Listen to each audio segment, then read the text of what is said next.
Itu kesimpulannya. Sekarang silabusnya poin yang kelima, judulnya yaitu pendalaman isim. Buka halaman 1 sama halaman 1, yaitu lihat halaman 1, isim dibagi dua. Ada yang namanya isim mabni, ada yang namanya isim mu'rab. Sekali lagi, isim mabni dan isim mu'rab dibagi dulu. Apa yang namanya isim mabni? Dalam buku halaman 2 ada.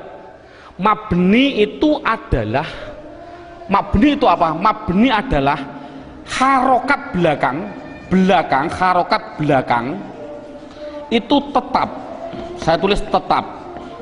Itulah namanya mabni. Jadi mabni itu apa? Mabni harokat belakang tetap. Mu'rab itu apa? Mu'rab yaitu harokat belakang berubah-ubah. Harokat belakang berubah-ubah. Jadi itu kesimpulannya. Jadi isim harus dibagi dua, isim mabni dan isim mu'rab. Isim mabni belakangnya tetap, isim mu'rab belakangnya berubah-ubah. Isim mabni sekarang diperinci satu persatu. Dalam silabus ada isim mabni, yaitu satu namanya isim domir. Saya tulis satu namanya isim domir. Tolong dalam hal ini anak tidak usah diperdalami. Yang namanya pada waktu pengalaman saya dulu kecil, Pak Guru bilang domir itu ada dua, seperti contoh seperti ini. Domir ada dua, domir baris dan domir mustatir. Baris muttasil ada dua, baris munfasil ada dua, muttasil ada 4, dan domir mustatir ada yang jawas dan ada yang wujub. Ini enggak, dulu saya suruh menghafalkan ini domir saja, itu mungkin 1 bulan. Nah, menurut saya kita ambil yang pokok dulu. Dengan metode ini adalah metode saya bilang domir yang berupa domir baris munfasil rufa, yaitu pendalamannya dalam buku. Lihat halaman buku yaitu dilihat halaman 4. Halaman 4 dilihat judulnya isim domir. Di situ saya tulis yaitu lafal huwa, huma, hum, ya, huma, huna, anta, antuma, antum, anti, antuma, antunna. Yang terakhir ana, nahnu. Jadi jumlahnya 14. 1, 2, 3, 6, 9, 12, 14, 13, 14. Jadi jumlahnya saya bilang isim domir adalah jumlahnya 14. Contohnya huwa, mahum. Yang namanya domir itu adalah kata ganti. Dalam buku huwa itu kata ganti dari siapa? Kata ganti dari dia. Dia siapa? Dia laki-laki 1. Ini yang namanya goib. Jadi kesimpulannya huma kata ganti dari siapa? Dia laki-laki 2 yang goib. Hum kata ganti dari apa? Mereka atau mereka. Siapa mereka? Laki-laki 3 ke atas yang goib. Jadi kesimpulannya ini adalah namanya laki-laki. Ini berarti 1, 2, 3 ke atas ini perempuan. Tapi ini adalah semuanya adalah goib.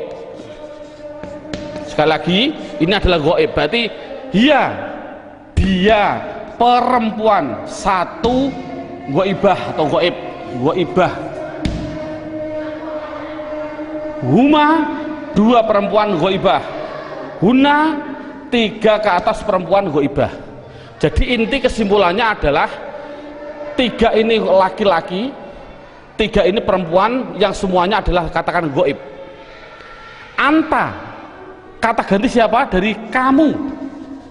Kamu siapa? Kamu laki-laki 1 yang hadir. Saya simpulkan, intinya ini adalah laki-laki yang anti antuma antuna, saya simpulkan perempuan, namun dua-duanya ini namanya hadir. Namanya hadir. Ana artinya saya, nahnu artinya kita. Penjelasannya, mengapa dhamir dikatakan mabni? Ini anak dijelaskan dengan 2 pendekatan. Contoh lafal huwa. Huwa itu kata ganti siapa? Dari dia. Dia 1 orang laki-laki, 1 orang Inggris. Kata gantinya juga dia. Tetap inilah akhirnya wa. Selamanya akhirnya dibaca wa. Makanya dikatakan mabni adalah belakangnya tetap, yaitu tetap dibaca fathah. Dia orang Amerika, ya sama tetap wa. Orang Indonesia, ya tetap wa. Jangan mentang-mentang orang Indonesianya orang pendek-pendek terus dibilang wi. Kalau orang Arab atau orangnya tinggi-tinggi wu, enggak boleh. Kesimpulannya adalah selamanya pasti akhirnya tetap berupa yang namanya wa. Itu pendekatan secara logika. Pendekatan secara nahwiyah walaupun salah, karena walaupun salah, contoh huwa dia dibaca rofa ya tetap huwa. Dia karena isim kan dibaca nasab ya tetap huwa, dibaca jar ya tetap huwa. Sekali lagi untuk seorang guru, cara menerangkan seperti ini walaupun salah, kan tidak mungkin huwa itu adalah dhamir rofa, kok bisa nasab. Itu contoh seorang guru, ini penting untuk seorang guru. Mong, ini permasalahannya, pengalaman saya keliling, pertanyaan saya itu rata-rata di dalam hal ghaib dan hadir.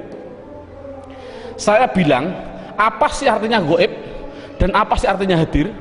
Rata-rata orang mikir ghaib adalah tidak ada orangnya, hadir adalah ada orangnya, padahal salah. Pengertian ghaib adalah tidak diajak bicara, walaupun ada di sampingnya. Samping saya ada namanya Zaid. Ada orang tanya, Pak Zaid mau ke Semarang kok, bilang pada saya, padahal di samping saya ada Zaid. Ini namanya hadir atau ghaib? Ghaib, karena orangnya bicara sama saya, bukan pada Zaid. Jadi kata gantinya pada Zaid adalah wa. Ini menunjukkan artinya ghaib, yaitu jangan diartikan tidak ada orangnya, diartikan apa? Tidak diajak bicara. Kalau hadir ya berarti diajak bicara. Itu kesimpulannya adalah mabni harokat belakangnya tetap selamanya. Contoh mereka selamanya mesti hum, disukun selamanya. Jadi saya tulis di situ pertama isim domir mabni jumlahnya adalah 14. Buka seterusnya bukunya halaman 5. Yang kedua, mabni yang kedua yaitu yang namanya di situ saya tulis isim isyarah. Isim isyarah tidak perlu kita terlalu banyak mencontohkan. Isim isyarah itu kita contohkan hanya yang mudah-mudah saja. Contoh isim isyarah ada 3. Ada yang namanya qorib, ada yang namanya wasit, ada yang namanya ba'id. Qorib artinya dekat, wasit artinya sedang, ba'id artinya jauh. Contoh, orang bilang isyarah menunjukkan qorib iki, orang Jawa bilang iki, kalau sedang iku, kalau jauh kai, itu orang Jawa bilang. Tapi kalau orang